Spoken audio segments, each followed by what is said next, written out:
Bonjour, nous allons voir aujourd'hui notre première séance de travaux dirigés qui est la classification des chromosomes humains.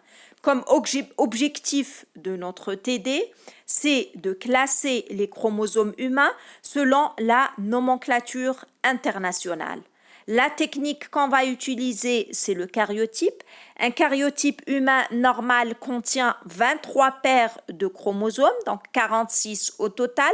2N, c'est le nombre diploïde et N, c'est le nombre haploïde, donc 23. Nous avons dans ces 23 paires 22 paires d'autosomes, donc de la première à la 22e paire, et une paire de chromosomes sexuels ou bien les gonosomes, donc c'est XX chez l'homme et plutôt XX chez la femme et XY chez l'homme. La formule chromosomique normale chez la femme est de 46,XX et chez l'homme, elle est de 46,XY. C'est quoi le karyotype? Le karyotype est une représentation microphotographique des chromosomes d'une cellule. Le karyotype est caractéristique de l'arrangement chromosomique d'une cellule. Donc la technique du karyotype, donc on va faire un karyotype des lymphocytes, donc du sang périphérique. On va faire un prélèvement de sang veineux au niveau d'un tube hépariné. Ensuite, on va centrifuger à une vitesse qui va nous permettre d'obtenir les lymphocytes. Pourquoi on utilise les lymphocytes? Parce que c'est des cellules qui sont facilement accessibles par prélèvement sanguin et secondo, parce que c'est des cellules qui se divisent assez rapidement. Après, donc on va les mettre en culture pour provoquer des divisions, des mitoses. On va rajouter un agent mitotique qui est la phytohémagglutinine. On va les mettre en culture pendant 48 à 72 heures.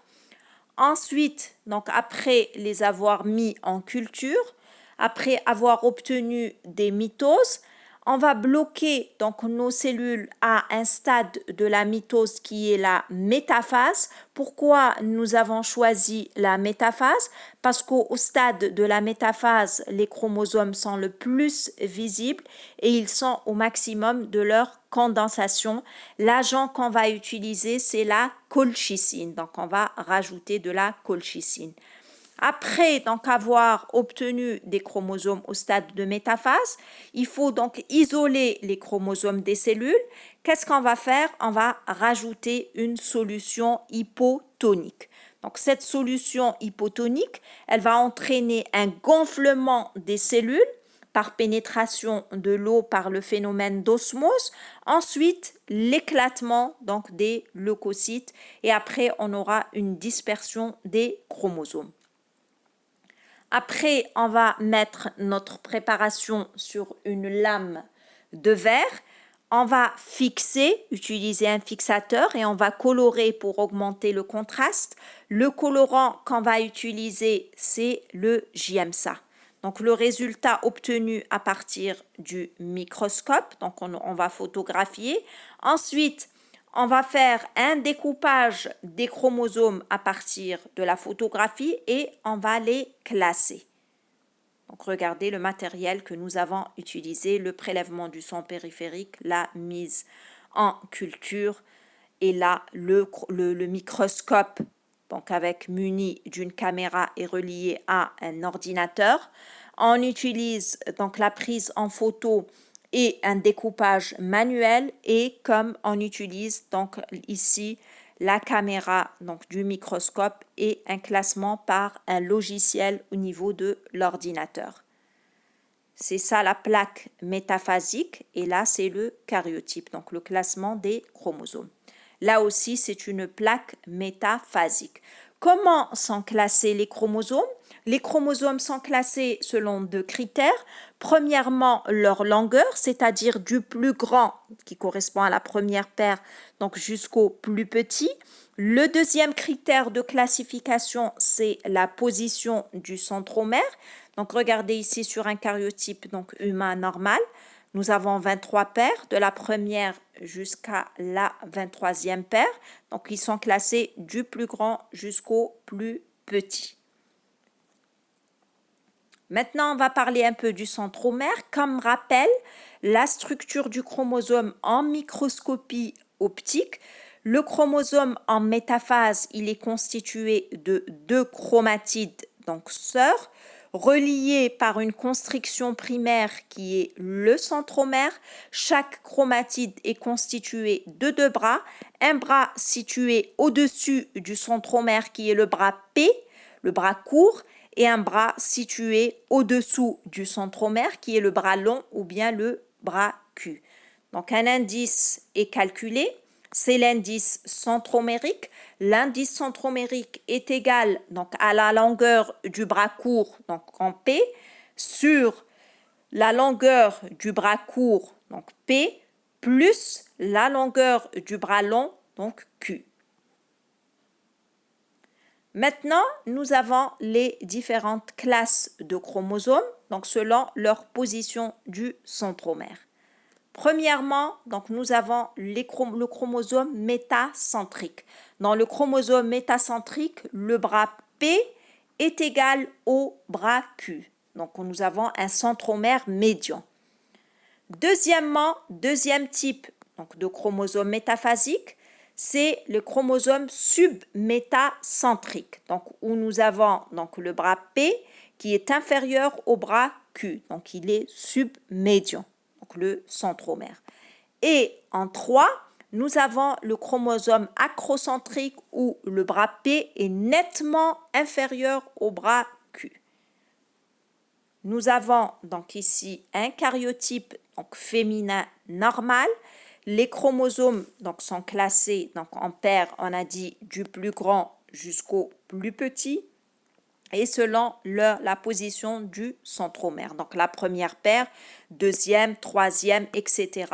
Et nous avons également la paire de gonosomes. Donc la paire de gonosomes, ici, ils sont identiques. Nous avons les X. Donc c'est un karyotype d'un individu de sexe féminin normal avec une formule chromosomique donc de 46,XX. Maintenant, les classes, donc au niveau du karyotype, les chromosomes sont classés en classes. Donc nous avons un classement des chromosomes en classes. La classe 1, donc au total, nous avons 7 groupes ou bien 7 classes, donc 7 groupes. Donc le groupe A, où nous avons donc la première paire, la deuxième et la troisième paire. Donc le chromosome 1 et 3 sont des chromosomes métacentriques et le chromosome 2, il a le centromère à peu près submédian, donc il est submétacentrique. Deuxièmement, la classe B, ou bien le groupe B, où nous avons donc la quatrième et la cinquième paire, donc ils sont tous les deux submétacentriques. Troisièmement, le groupe C, donc le groupe C, c'est le groupe des moyens, donc métacentriques et submétacentriques.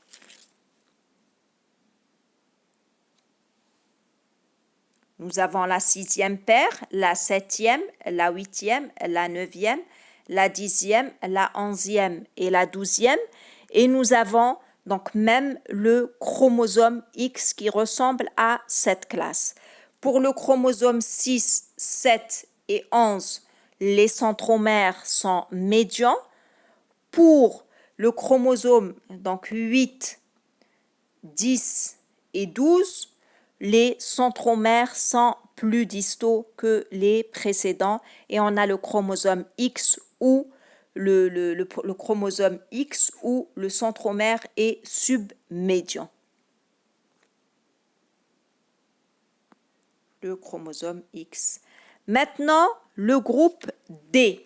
Le groupe D où nous avons donc la 13e paire, la 14e et la 15e paire. Donc, au niveau du groupe D, nous avons les grands acrocentriques, parce qu'on va voir un autre groupe où nous avons les petits acrocentriques. Maintenant, le groupe E. Au niveau du groupe E, nous avons donc les petits, donc métacentriques et submétacentriques. La 16e paire, elle est métacentrique et la 17e et la 18e paire, elles sont plutôt submétacentriques. Maintenant, le groupe F. Donc, pour le groupe F, nous avons les tout petits métacentriques. C'est la 19e et la 20e paire. Ensuite, nous avons le dernier groupe qui est le groupe E, où nous avons les plus petits chromosomes. Donc, nous avons la 21e et la 22e paire qui sont la 21e paire et la 22e paire qui sont acrocentriques, et nous avons également le chromosome Y.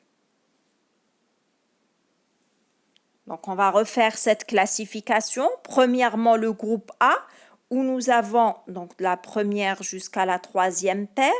On a dit c'est des grands métacentriques, sauf le 2 qui est submétacentrique. Le groupe B, où nous avons la 4e et la 5e donc paire, c'est des grands submétacentriques. Le groupe C, où nous avons donc de la 6e à la 12e paire. Nous avons également le chromosome X, c'est des moyens métacentriques et submétacentriques. Nous avons le groupe D, où nous avons les grands acrocentriques, donc de la 3e, 13e plutôt à la 15e. Nous avons le groupe E, où c'est les petits métacentriques pour le 16, 17 et 18, ils sont subméta. Le groupe F, qui est l'avant-dernier groupe, où nous avons les tout petits métacentriques, 19 et 20. Et enfin, nous avons le groupe G, où nous avons les tout petits acrocentriques, la 21e, la 22e paire et le chromosome, donc Y. Nous avons ici un karyotype donc humain normal, où, regardez, nous avons donc les 23 paires de chromosomes. Donc ici, c'est un karyotype d'un individu de sexe féminin. Donc la première paire, deuxième, troisième, quatrième, cinquième, jusqu'à la 22e paire, plus on a les chromosomes sexuels.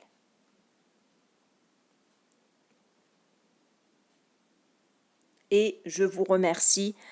Donc on a terminé avec la première séance de travaux dirigés, qui était donc le classement des chromosomes humains selon la nomenclature internationale. Au cours de la première séance de travaux dirigés, donc nous allons apprendre à interpréter les anomalies chromosomiques obtenues, les anomalies de nombre et les anomalies de structure, et je vous remercie.